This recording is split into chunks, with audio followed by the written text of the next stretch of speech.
donc tu encadres pendant un certain nombre d'années, de 56, enfin, village de vacances à 56, et puis ensuite, qu'est-ce que tu fais? Tu es détaché à CCAS directement? Oui. Et là, quelle était ta responsabilité à CCAS? J'étais comme... non, je pense non. Agent technique réseau. Et ça consistait à quoi? Ben, je m'occupais de tous les camps, les colonies qu'il y avait dans le coin. J'étais à la délégation régionale Paris Nord-Est. C'est-à-dire que la région parisienne, le Pas-de-Calais, les Ardennes, l'Alsace. Je m'occupais beaucoup de la comptabilité de tous ces camps-là. Je remboursais les voyages des responsables. Je payais le gaz qu'ils achetaient pour faire marcher le camp. Et tu allais visiter un petit peu les camps de temps en temps ou tu restais uniquement non, je faisais que ça. Hein. Ouais. Je pensais presque toutes les semaines, j'allais un peu partout. Hein. Et quelles étaient tes relations avec les responsables des camps? Est-ce que c'était amical? Est-ce que oui, c'était tous des copains. Hein. J'allais voir parce que toutes les CRS du Colmar, Mulhouse, Charleville, Orléans, tout ça, j'allais les voir. Hein. Et il y avait quand même une convivialité, il y avait une amitié, qu'est-ce qu'il y avait avec ces gens-là qui étaient tes copains en fait? Ah oui. Ouais. Et comment ça se passait dans la réalité? Est-ce que tu allais, tu restais avec eux quelque temps? Comment ça se passait exactement? Oui, un petit peu, oui, on discutait, je vérifiais un petit peu tout le matériel. Puis pour les réparations aussi, il fallait que j'aille voir les entreprises pour faire réparer les tentes. La boîte EDF ou Gaz de France, puisque tu étais à Gaz de France, est-ce qu'ils participaient à ces réparations? Est-ce qu'il y avait des relations de partenaires un petit peu comme on dit maintenant? Non, pas du tout. Il fallait que tu t'adresses à l'extérieur.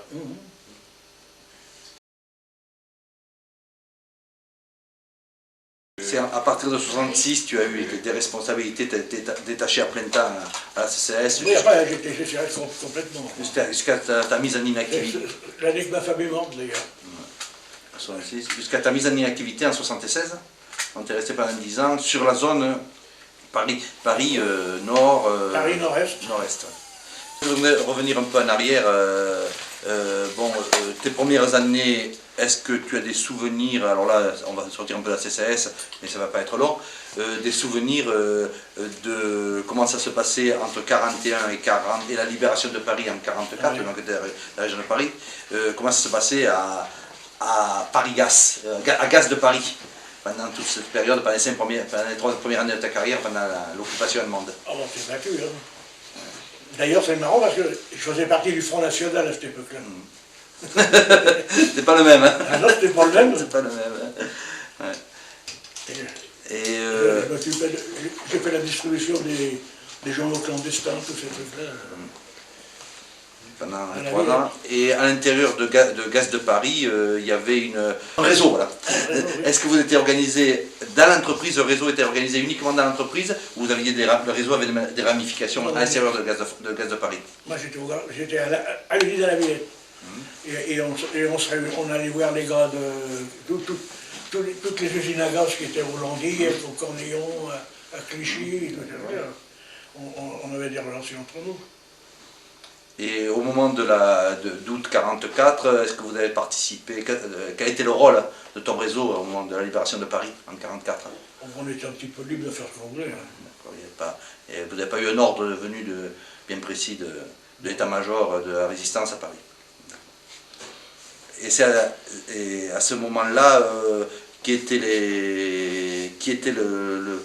sur Paris, est-ce qu'il y avait plusieurs personnes ou une personne qui chapeautait tous les réseaux de résistance à l'intérieur de Gaz de Paris ou non? Tu n'as pas su? Moi je sais que celui qui nous commandait c'était Secondy. Il s'appelait, c'était un corps d'ailleurs qui dirigeait toute la résistance du Gaz de Paris. Là, et puis Vercard aussi. Je crois bien que le Front National, enfin le Front National de l'époque, donc, Ouais, c'était... ça s'appelle Front National. Front National, c'était... Je dois même encore avoir un certificat. C'était la SFIO qui était implantée, non, surtout au Front National à cette époque, non, non. Il n'y avait pas une tendance d'un parti politique bien précis en cas de France. Hein. C'était même plutôt le Parti communiste. Parti communiste, c'est vrai. Donc avec les FTP, vous avez Les FTP, FTP au moment les FFI, au moment de la libération. les forces françaises de l'intérieur.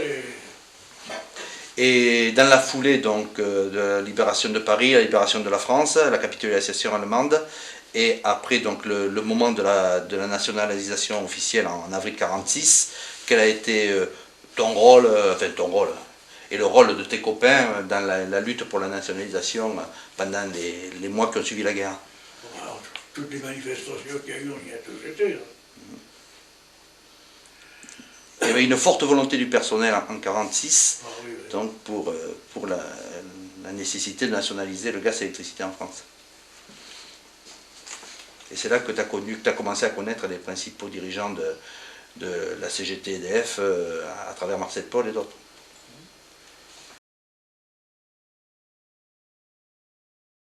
Dans le personnel, comment le personnel réagit après l'évasion de la rue de Calais en 1951 quoi.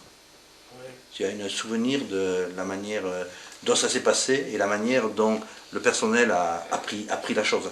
Ah bah oui, je me rappelle, c'est bien. Hein. Les CRS ils sont venus pour nous virer de la rue de Calais. Là. Comment ça s'est passé? Explique-nous, essaye de te souvenir un petit peu comment ça s'est passé. Bon, ça a été par surprise, hein, ils sont arrivés là, ils nous ont virés de là-dedans. Hein.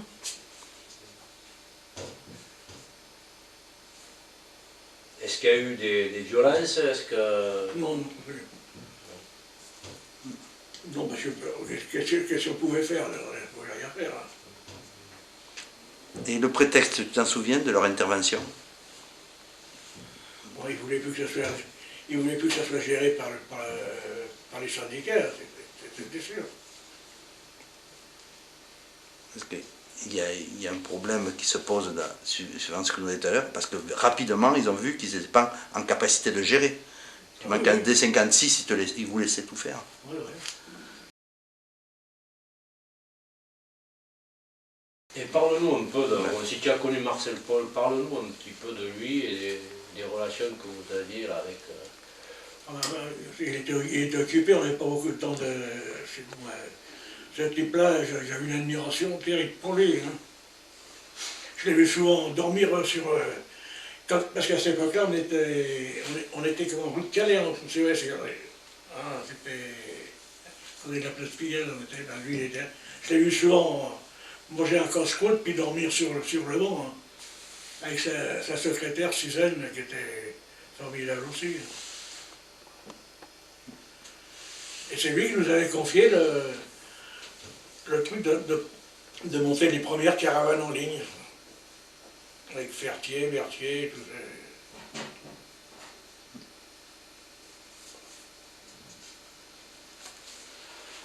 Enfin, c'était du... On en a chié, mais c'était du bon temps. Hein. Ça m'a permis de connaître beaucoup de choses. Et qui c'est que tu as connu, à part Marcel Paul, là, qui par la suite donc, a marqué de son empreinte un peu les activités sociales? Tu disais que tu avais connu un gars de la fédération aussi. René Le Guen. René Le Guen, par exemple, qui a beaucoup fait pour les activités sociales. Oui, oui. Puis sa femme aussi, j'ai connu aussi très bien, parce qu'elle était celle qui s'occupait de... c'est terrible, je perds la roue. Hein. Elle est morte quand on était à l'Argonne, là. Place de l'Argonne. Puis j'ai connu Gaillard aussi, qui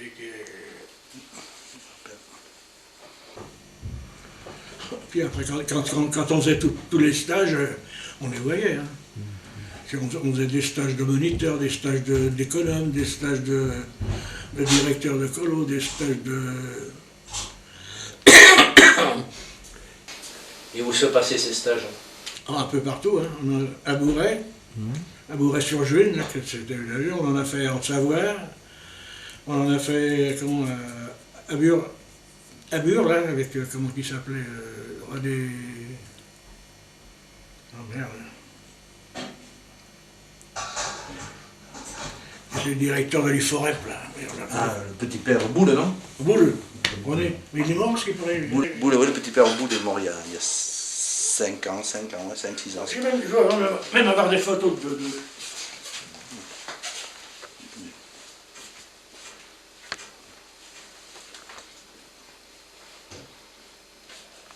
Mais amène-les là, tes photos, amène-les là. Hein? Amène-les. Amène-les là, voilà, on va les mettre là.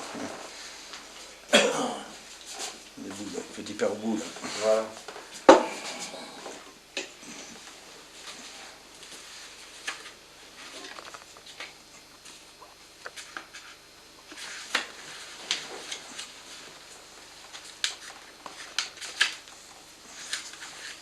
Le responsable de caravane en 1949.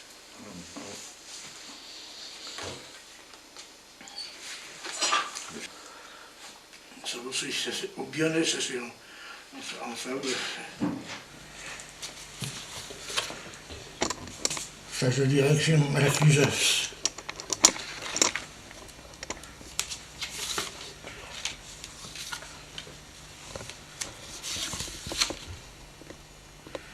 Ça, le perfectionnement caravane économe mars 50 à Bourret encore. Avec René Guignabel, tiens, lui c'était un ancien aussi. Tiens, la boule.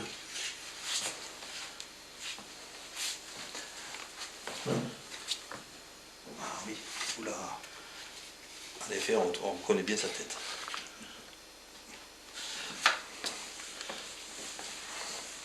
Ça, Pierre Cherbonne. Ça, c'est les caisses de caravane au Pradet, à côté de Toulon. Ça, c'est à Bourret aussi, un stage de responsable de caravane. Et tu as gardé toutes ces photos? Chaque année tu faisais des photos, des trucs comme ça, ou c'est... Non. Il y a des photos qui sont vieilles, ils ont... Ah non, 50 ans passés, certaines. Ça, c'est les photos de camp aussi, ça. Des responsables de camp.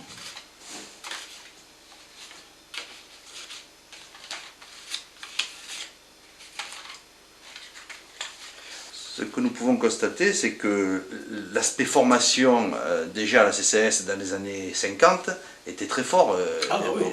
La formation était très importante. Presque tous les ans, on faisait des stages. Hein.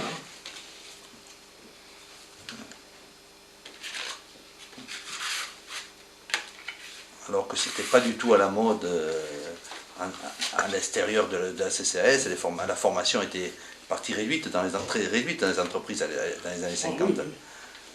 Là, c'était au moins une année, un stage au moins une fois par an.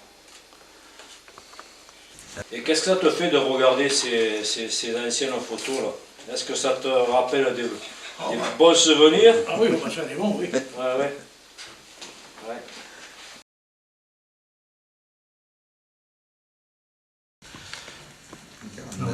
Quelle année? 49. 49? Moi je t'ai pas dit. Je suis là. Moi je t'avais reconnu, c'est toi qui portais la plus à droite. Hein. Et là c'est Sylvette Mignot. Lucille Grenero. Mato. Jean Forlot. Robert Sicard. Robert Sicard, il a fini bien placé à la CCAS, lui. Robert Sicard, il a dû finir responsable du FOREP ou un truc comme ça. Sicard. Un Toulousain, là? Oui, un gars d'ici, enfin, un gars du Sud. Il a fini assez haut placé à l'IFOREP, je crois. Il chantait à la radio, lui. Ah bon? Sous le nom de Robert Lioré. Tu te rappelles tous ces noms là? T'arrives à Il y en a rappeler? beaucoup, je me rappelle, oui. 55 ans. Il y a des trucs, il y a 8 jours, je ne me rappelle pas, mais il y a des trucs... 55 ans après? Ah ouais.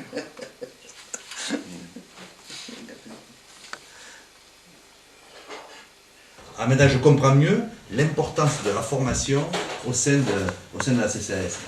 Parce que j'ignorais complètement que dès les années 40, il y avait des stages organisés de cette manière, avec autant de monde pour l'encadrement de nos activités sociales. Hein.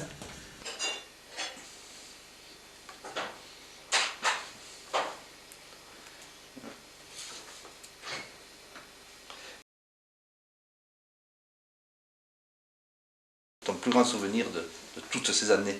Ou si tu en as plusieurs grands souvenirs? C'est surtout, ça m'a permis de connaître un peu toutes les régions de France, que j'aurais jamais connues autrement. J'ai fait tous les camps de Bretagne, donc la Bretagne, je la connais aussi bien comme le Côte d'Armor que le Finistère, le Morbihan et tout ça. Je les ai tous faits. Hein. La Normandie, c'est pareil. La Normandie, quand j'ai fait le responsable local qu'on appelait à cette époque-là, j'avais la responsabilité de tous les camps on est encore en exploitation. Hein. J'avais Auberville, j'avais Dives-sur-Mer, Ouliat, Cabourg, Franceville. Et c'est moi qui regroupais tous ces trucs-là pour envoyer tous les papiers à Paris. Quoi. Et ça, tu nous parles donc des connaissances que ça a pu t'apporter au point de vue géographique, touristique. Et est-ce que ça t'a apporté aussi beaucoup de choses, le contact humain? Ah bah oui, c'est sûr. Oui, parce que là, c'est marrant parce que quand dans les villages de vacances, le gars qui soit chef de centre ou qui soit balayeur, hein, il y avait une amitié terrible là-dedans. Hein. Je me rappelle une fois, c'était à Séchec, sur le bord du truc, là. Un type, on le connaissait à peine, il était très gentil. Hein. Et quand il est parti, il a payé le champagne à tout le camp. Et c'était le chef de centre d'Annecy. Jamais on aurait cru. D'ailleurs, tout le monde le tutoyait. D'ailleurs, je me rappelle parce qu'il était chauve. Et il y en a qui avait dit qu'est-ce que t'en vu, il y a des gosses. Il avait pris ça à la rigolade, il s'était barré. Ouais. Après, il y avait une bonne camaraderie de tous. Il n'y avait pas de... Il n'y avait pas de différence entre un petit agent puis un gros. D'ailleurs, bien souvent, c'était ceux-là les plus simples, les gros légumes. Pas tous, hein, mais il y en avait quand même.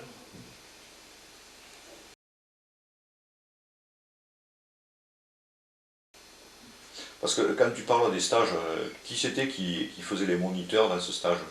Les encadrements des stages, qui c'est qui le L'encadrement faisait? des stages de formation, c'était qui? C'était des agents EDF? C'était des extérieurs? Ah non, c'était des gens de l'extérieur.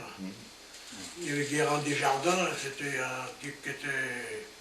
Il faisait même les cours aux officiers anglais en Angleterre. C'était pas n'importe qui. Hein. Ouais. Au départ, on a fait des stages incroyables. On a les boulevards brunes. On a appris à longer des bébés.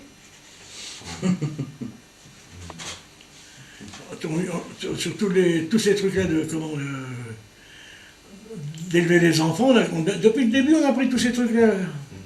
Et quand il y a eu les nationalisations, il y en a eu plusieurs nationalisations. Il y a eu EDF, GDF, il y a eu aussi la SNCF. Et vous aviez des échos des comités d'entreprise, des autres, dans le cadre de l'activité sociale, non? Vous n'aviez pas d'échange? En fait, il y avait guère que EDF qui était novateur dans ce genre de truc ou... Ah oui. Sur des documents anciens, bon, souvent on voit que l'installation d'un camp, je veux dire, c'était 15 jours avant l'arrivée des vacanciers, c'était creuser les latrines, installer les lavabos, monter les tentes, faire la provision de bois, dresser les étendoirs, et c'était presque, je veux dire, presque militarisé, quoi, parce que c'était... Au début c'était dur, hein, c'était plus comme ils ont maintenant les responsables de villages de vacances, maintenant ils sont vraiment chefs, quoi, si on veut, parce que c'est plus eux qui montent les tentes, c'est plus eux qui installent l'électricité, qui montent les chiottes, parce qu'à cette époque-là, il fallait comment, creuser pour mettre les grands réservoirs qu'on allait dans les voitures. Puis après, il fallait les vider, les nettoyer, les passer au goudron, laisser le terrain. Les premières années, quand on arrivait sur un terrain, le terrain il était vide, il n'y avait rien dessus. Hein. Il fallait monter les poteaux, monter tout, mettre les tronçons. Et combien vous étiez pour faire ça? 2. 2? Et vous accueilliez combien de monde environ? De personnes qui venaient incessantes? Alors, ça dépendait du le nombre de sessions qu'il y avait. Quoi. Mais enfin, en principe, il y en avait toujours moins de 3 ou 4. Hein. Alors ça faisait à peu près 800 personnes. Quoi. Et vous n'étiez que 2 à l'encadrement? Ouais. Il y avait un responsable puis un adjoint. Pour des centres qui accueillaient 4 sessions de 200 personnes. Oui. Bon, une fois que j'étais tout monté, après ça allait bien. Hein. Mais ça signifiait que les bénéficiaires, enfin les agents EDF qui venaient comme vacanciers, donnaient un coup de main à l'organisation du camp, non? Après, non. Non. Si, quand on faisait la fête de camp, quoi. Mais tout le boulot était fait par les 2 responsables. Dans chaque camp, il y en avait 2, des fois 3 si c'était un grand truc, mais enfin... Et personne ne venait vous donner un coup de main pour monter les 50 toiles? À cette époque-là, hein, maintenant non, mais à cette époque-là. Ouais, oui. à cette époque. 50 toiles. Mais vous arriviez combien de temps avant sur l'ouverture? Pas loin d'un mois. Un mois avant l'ouverture. Il fallait tout monter, hein. Il fallait chercher le matériel et... Enfin, les premières caravanes qu'on a montées, hein, quand il fallait... Des fois on partait à 4 h du matin charger tout le matériel et puis l'amener sur le terrain, le monter, puis on finissait à 10-11 h le soir des fois. Enfin c'était du bon temps, moi je ne regrette pas. Il y avait une drôle de camaraderie. Ah si, j'ai encore un copain qui l'a fait avec moi, c'était Claude Peugeot, qui est à Avignon. Un ancien aussi, lui. Pour te dire, moi j'ai pris le relais en 84 des encadrements CAS, et déjà ça n'avait plus rien à voir avec ton époque. Ah voilà. Plus rien à voir en 84.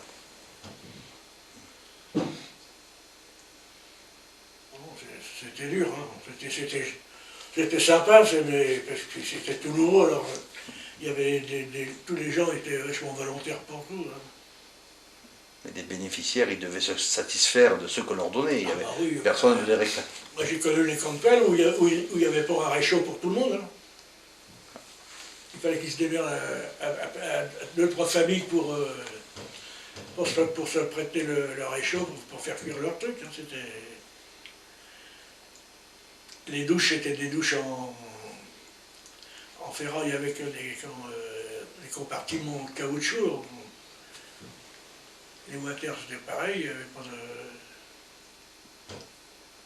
Et les gens s'en satisfaisaient, ils étaient heureux. Oh, bah, ils étaient heureux, oui, bah, c'était tout nouveau pour eux. Hein. Je peux témoigner que ce n'est plus comme ça, et les gens sont beaucoup plus exigeants. Ah. On ne pourrait plus aujourd'hui encadrer et avoir des prestations similaires à celles que tu as connues. Oh, bah, c'est sûr. Maintenant, les mecs, il leur faut tous il leur faudrait presque la télévision dans chaque tente, et puis les frigos et tout ça. C'est normal, hein, ça s'améliore. Enfin, Et ça t'a permis d'avoir une évolution de carrière correcte, le fait d'aller encadrer à la CCS? Ah non, en étant en exploitation, non, là, j'ai toujours débrouillé. Hein. Et après la CCS t'a permis d'évoluer jusqu'à un niveau relativement satisfaisant? Bah, je suis parti dans la catégorie 7 qu'ils appelaient à cette époque-là, comme agent technique 2e degré.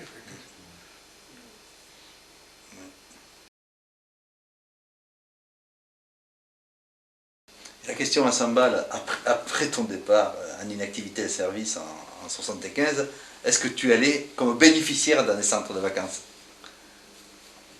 Non, je ne suis jamais retourné après. Ah non, parce que je suis venu ici, hein. J'ai construit ma baraque moi-même, tout. Je suis toujours resté ici après. Hein. Tu fais partie des gens qui ont beaucoup fait, Bien sûr, beaucoup on a fait des donné. voyages club, on a été en Corse, à Marinka Partition, hein. On était à Moscou, on a été en Bulgarie, en Turquie, avec les trucs de la CCRS. D'accord, oui. Tu en as bénéficié parce qu'il arrive souvent que des collègues qui ont consacré une grande partie de leur vie à l'encadrement des activités sociales, ils n'en ont quasiment jamais bénéficié, quoi. Ils ont fait le travail, mais le retour, ils n'ont pas senti la nécessité d'avoir un retour en tant que bénéficiaire.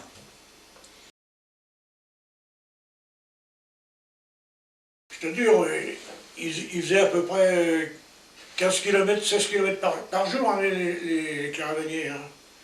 Ils allaient d'un relais à un autre. C'est-à-dire que, par exemple, le premier, ils étaient sur place, et le lendemain matin, ils repartaient, et ils allaient au deuxième relais. Là, ils étaient accueillis, ils mangeaient là, ils couchaient là. Les responsables faisaient à manger. Le coup d'après, il y avait une autre caravane qui arrivait au premier relais.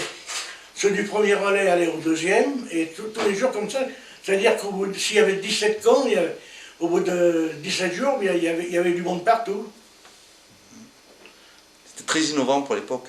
Hein? C'était très innovant, très nouveau pour l'époque. Et on avait des grosses tentes américaines, des tentes hôpital, tu sais, qui faisaient 15 mètres de long, c'était lourd. On mettait une 25-30 lits là-dedans. C'était le surplus américain. Marabout, tente marabout. Ah non, là c'était hôpital, c'est encore pire. Ah, tente hôpital. Parce qu'ils étaient bien équipés, hein. Il y avait des lits, c'était pas des... Ils couchaient pas par terre. Hein. Alors on en a fait un peu partout, on en a fait en Savoie, dans les Alpes, en Bretagne, dans les Pyrénées. Et ça ne posait pas de problème entre guillemets de couple de partir 6 mois là, en laissant effectivement la femme d'un côté avec... Ah non, mais jamais elle est restée 6 mois. Elle était toujours avec moi. Hein. Ah, toujours avec toi. À part pendant le montage et le démontage, qu'il fallait 40 pour l'école, mais enfin, quand je partais 6 mois, elle était au moins 4 mois avec moi. Hein. Et tes enfants, est-ce que ça les intéressait de te voir encadrer? Est-ce qu'ils y trouvaient leur compte? Est-ce que Ben oui, parce qu'ils n'ont jamais été en vacances autrement. Hein. Alors là, ils venaient tous les ans. Hein. Ils ont connu un peu tous les comptes de toute la France aussi. Là. Mais ils venaient que pendant les vacances. Oui. Et maintenant, c'est il y a 3 mois. Hein. Mais donc tu partais pas pendant qu'ils étaient à l'école, tu partais que pendant les vacances. Ah si, moi je partais quand on me demandait de partir. Hein. Et ça posait pas de problème pour les études de tes enfants? Eux, ils restaient à Paris, ils restaient chez nous avec ma femme. Hein.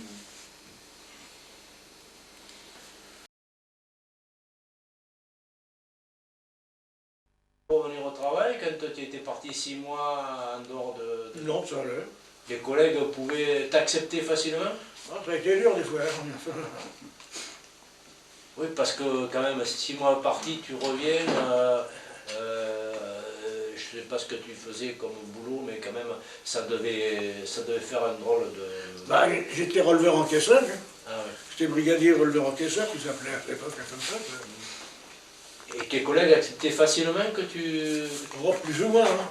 Enfin, ceux qui m'ont les plus emmerdé, c'est malheureux à dire, mais ceux qui étaient un petit peu contre moi, c'était mon syndicat. Ah, bon. Oui, pourquoi? Parce que... Parce que tu n'étais pas là. Parce que j'étais pas là. Et tu étais militant syndical en même temps. Ouais. Et donc ça manquait au syndicat un militant qui partait encadrer. Ouais, il disait que c'était pas normal qu'à chaque fois qu'il y avait des échelons à donner ou des machins, des classes, ça me passait à travers du dos parce qu'il disait que j'étais pas là. Mais enfin, je m'en foutais. Mais ça, qui c'est que c'est la direction qui le disait ça? Non, non, même mon syndicat, Ah bon? Il te défendait pas parce que tu encadrais? à cette époque-là, non. Ah bon? Ah, c'était quand même pas ta faute, au contraire. Tu étais dévoué pour aller encadrer. Ah. Tu vois, il y a ce que tu nous dis, ça n'a pas changé. Les collègues qui encadrent encore d'une manière assidue à la CCAS et qui ne sont pas permanents, qui sont bénévoles et qui sont détachés, subissent à l'intérieur des services la même chose que tu as connue, encore en 2002. Ah oui. Donc ça fait 55 ans que tu es, même plus, que tu es à la CGT. Tu as 55 ans. On voulait te demander, est-ce que tu as reçu ta médaille de 50 ans de la CGT? Tu as eu ta médaille? Ben ouais, tu vois. J'ai eu celle des 30 ans il y a longtemps. Là, enfin. Ah ben oui, on a... Ce que je disais au syndicat quand j'ai dit... C'est là qu'il me remet la médaille. Oh merde, je me rappelle plus de son, on l'avait non plus. Les 30 ans de la CGT. Tu es responsable sur Paris, Oui, oui, oui. complet. Ils étaient venus un petit peu de partout. Hein, alors, puis bon, j'étais connu, moi, là, tout depuis le temps. Hein. Comme ça, c'était des mecs du gaz d'Algérie. Là, je faisais le roi, hein. Avec les secrétaires. À Montreuil, on était allé plus tard à Montreuil, je crois. Ah, La oui, CCAS oui. a déménagé à Montreuil Oui, plus oui, tard, oui. après son décès.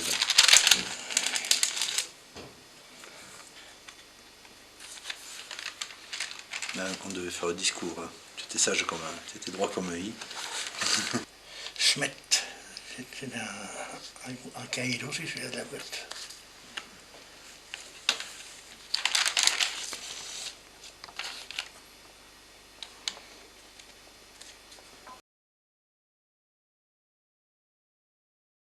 Est-ce que tu as eu des collègues qui ont eu exactement la même voie que toi et qui ont fini en même temps que toi et démarré en même temps que toi? Oui, oui, il y en a. Ils ont comme démarré bien plus tard, parce que moi, quand j'ai démarré, il n'y en avait pas tellement. Hein. Et tu étais sur le terrain dès 47? Dès 47, tu étais sur le oui, terrain. oui. Tu faisais partie des premiers. Ah oui, bah, il y en a un temps plus ancien que moi, puisque c'était... c'est là que j'avais connu Jean Nazon aussi, quand il était... Il a été, oui, administrateur du CCOS élu. Et est-ce que tu as gardé des relations avec Jean Nazon, enfin, qui décède bien sûr? Est-ce que tu le voyais de temps en temps, puisqu'il est de la région quand même, il s'était installé à Avignon, je crois, ou quelque part par là, non? Moi je l'ai revu surtout où c'est qu'on a la maison à Émergue, là, comment ça s'appelle? Au Mas de Thoras. Mas de Thoras. Mas de Thoras, là. Quand il y a eu des trucs qu'on a mangé ensemble, je l'avais revu là, mais enfin je l'avais connu il y avait longtemps. Hein. Tu es maintenant à la retraite depuis longtemps, donc tu as perdu contact avec tout ce qui faisait ta vie avant, mais a priori, est-ce que tu peux nous dire un petit peu ce que tu penses maintenant des activités sociales, même vu de loin, comme tu t'es un peu... Oui, parce que maintenant, je ne m'en occupe plus. Hein. Tu as quand même des échos sur ce qui se passe à l'heure actuelle, est-ce que... Ben oui, parce que malgré tout, beaucoup d'anciens copains qui faisaient même le même boulot que moi, suivant les régions, qui quand ils partent en retraite, à chaque coup, on s'en voit tous. Hein. Est-ce qu'il n'y a pas des anecdotes à nous raconter sur justement des collègues, est-ce qu'il n'y a pas des anecdotes, des trucs que vous avez vécu ensemble qui sont ou rigolotes, ou amusantes, ou dramatiques, je dirais? Dramatique, si j'en ai connu. J'ai connu des morts qui étaient dans le camp. Hein. Et explique-nous un petit peu. Ben, j'étais à Séchec, à ce moment-là, c'était sur le bord du lac de Genève. Et il y a un gars qui était de Montluçon, je me rappelle, il s'appelait même Maurice Delvoici. Il était parti en vélo avec sa femme, puis dans cette coup ils reviennent et il tombe. Je l'ai mis dans ma voiture, je l'ai emmené tout de suite à l'hôpital, et il était mort déjà, il avait fait une crise cardiaque.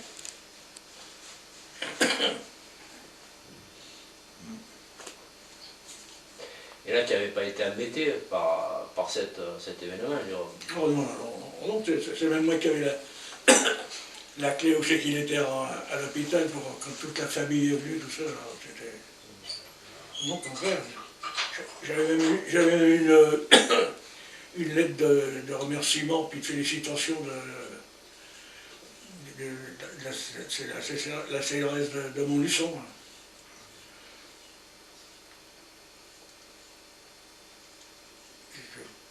Mais enfin, autrement, ça s'est presque toujours à peu près bien passé. Hein.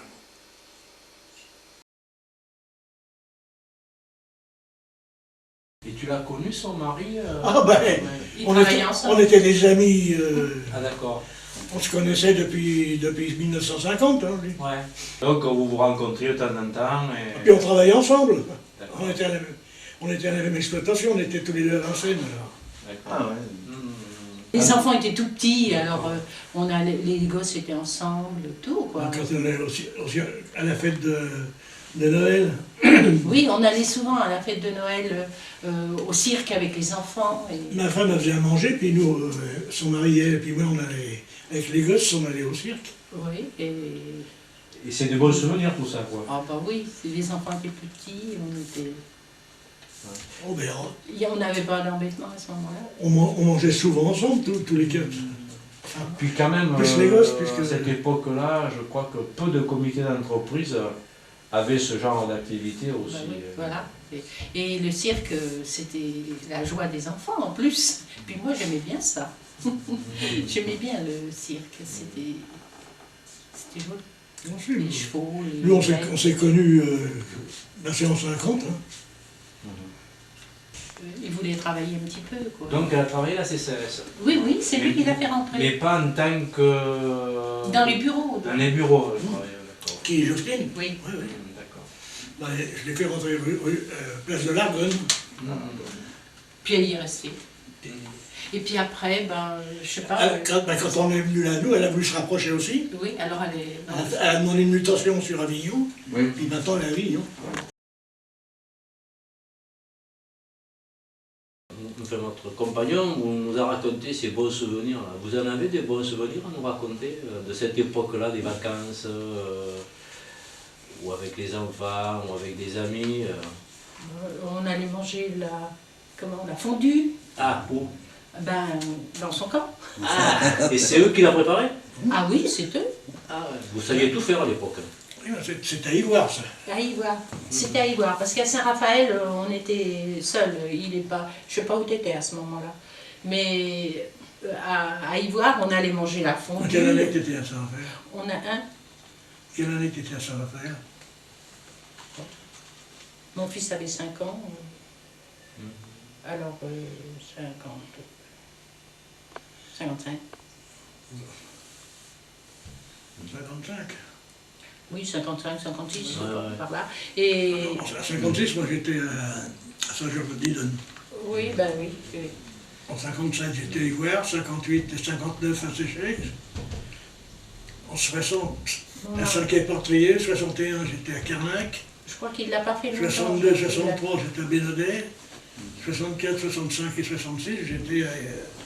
Il n'a pas fait longtemps, mon mari. Il a été, je ne sais pas combien de temps. Ah oui, mais parce qu'il est parti inspecteur. Oui. Et donc, quand même, vous avez de cette période-là des bons souvenirs. Ah bon, oui, parce que on allait promener, on allait en Suisse avec des cars aussi. C'était pas mal, hein. C'était organisé quand même. Ah oui, il y avait des sorties. Alors, Bon, ça existe toujours, ça, je pense. je sais pas. Mais enfin, nous, on allait... Mais pour l'époque, c'était quand même intéressant parce qu'il n'y a pas beaucoup de comités d'entreprise qui avaient des trucs aussi bien non. organisés que ça. Non, quoi. parce que on n'aurait pas fait ça. On On était- ne pouvait pas, d'abord. On était vachement Qu'est-ce jalousés. que- Financièrement, vous n'aurez Oui, pas pu non, le faire. on n'aurait pas pu. Ces camps de vacances, comme on appelle à l'époque, ces institutions maintenant, c'est difficile, même Ouais. pour une famille moyenne, de se payer des vacances aussi. Nous, on aussi. n'y va plus. On n'y a plus été quand on était ici, quoi. Parce Oui, que, oui. bon. Mais à cette époque-là, c'était quand même intéressant. Ah oui, avec les enfants, on était très, très, très contents d'avoir ça, parce que sans ça, on n'aurait pas été en vacances. Hein. Exactement, mais comme beaucoup de gens, ils n'auraient pas reconnu les trois quarts de la France, oui. la mer, la montagne, etc. Tant qu'ils ont été petits, j'étais à Saint-Raphaël, j'y ai été pendant 6 mois. Oui, vous avez connu toute la région. Eh oui, j'ai resté pendant 6 mois. Quant à Ivoire, j'y suis restée moins longtemps parce que les enfants allaient à l'école, donc c'était plus difficile. Et vos enfants, ils sont allés longtemps dans les colonies de vacances? Oh ben, mon fils, il a été à 17 ans. Il y a juste lui, la fille, elle ne voulait pas y aller. Elle ne voulait pas quitter papa, maman.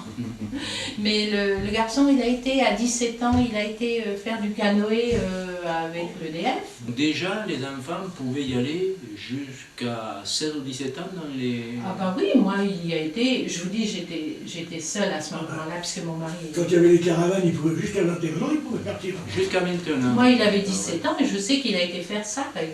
Il était très très content. Ils étaient libres en plus, il n'y avait pas quelqu'un sur leur dos. Voilà, il n'y avait pas les parents. Il y avait que les gens du camp qui s'occupaient pour... mais ils faisaient leur manger, ils faisaient un peu tout, quoi, parce qu'à cet âge-là, quand même... Ils étaient autonomes quand même. Oui. Mais ça leur rendait aussi une responsabilité. Ah bah oui, c'était bien. C'était bien Enfin, parce que jusqu'à présent, pour la plupart, ils étaient sous la tutelle des parents, donc ils n'avaient pas peut-être... Nicolas, ils étaient... Ah non, il était même très content. ils étaient très contents d'être tout seuls. Ah bah tiens. Il faut dire qu'il y avait un bon encadrement aussi. Les gens s'occupaient d'eux quand il y avait quelque chose, mais ils faisaient le manger, ils faisaient un peu tout quand même. Et puis ils les transportaient parce que ils les transportaient avec leur canoë, là, leur je sais pas quoi, moi j'y connais rien. Oui, il y avait ça dans les gorges des Tames, je crois, non? Je me rappelle plus à quel endroit il a été. Et les prix étaient intéressants ou pas? Bah, si, c'était intéressant parce que moi j'avais pas beaucoup d'argent. Hein. Moi, le Gaz de France m'avait repris parce que mon mari était mort, était décédé, oui. Et Il avait que 17 ans de boîte, alors... Alors il fallait bien que je travaille. Et l'enfant, j'étais très, très contente parce qu'ils m'ont repris au Gaz de France. C'est le Gaz de France, pas l'EDF. Gaz de France. Et Rue de Calais. Rue de Calais, je cherchais le nom. Rue de Calais, et ben, j'ai commencé parce que j'avais aucun bagage, rien. Moi, je faisais des ménages quand mes enfants allaient à l'école. J'allais mener mes enfants à l'école, je faisais des ménages chez les gens, et puis, bon, bah, je n'étais même pas déclarée. Bah oui, on faisait un petit peu des trucs comme ça, parce que j'allais bien... Il fallait bien vivre. Ah oui. Et la paye n'était pas bien grosse, alors je faisais ça. Mais bon, bah, puis j'avais aucun bagage. Ils m'ont repris comme planton, vous savez. À l'accueil. À l'accueil, pour porter les plis. Enfin, après, garçon d'étage, je sais plus. Oui, enfin, ils appelaient ça garçon d'étage. Et après, j'étais au téléphone. Au standard. Au standard, jusqu'à... Je suis restée 10 ans, quoi. 10 ans là. Elle est restée 10 ans, puis après elle est venue me rejoindre ici. Oui, après, bon. Mais il fallait qu'elle fasse au moins 10 ans, autrement. Je suis restée 10 ans, et puis bon, après je suis revenue là. D'accord. C'est bien. On a évoqué un peu votre jeunesse et puis vos activités au sein de la CCAS. Ça a passé vite. Hein. Ça a passé vite, mais c'était quand même une époque où les gens étaient plus mobilisés pour s'occuper des autres que maintenant. Hein. Ah, oui. Il y avait moins de... Il y avait moins d'individualisme, non? Hein? Oui. Quoique, bon, maintenant, on voit quand même que dans les coups durs, les gens sont... Il faut vraiment qu'il y ait des coups durs, autrement... Il y a, à Saint-Raphaël, ils étaient 3, hein, 3 bonhommes, parce que le camp était grand. Hein. Ils étaient 3 bonhommes. Et à Ivoire, ils étaient que 2. Oui. Raymond Labrigaro, puis Georges. Oui. Eh bien, on va vous laisser. On vous remercie d'avoir pu témoigner de cette période assez... C'était bien. Assez, voilà. Il y avait des grandes tentes. Comme on dirait proche, mais lointaine à la fois. Ouais. Bon, mais je crois que ça pourrait éventuellement servir les prochains. Je ne sais pas qui c'est qui disait que lorsque l'on ne veut pas connaître son passé, on a du mal à connaître le présent ou quelque chose comme ça. Et on ne fera jamais un bon avenir. Voilà, il faut quand même s'appuyer sur ce qui s'est passé pour pouvoir continuer. Et c'est pas... Bien, on vous remercie.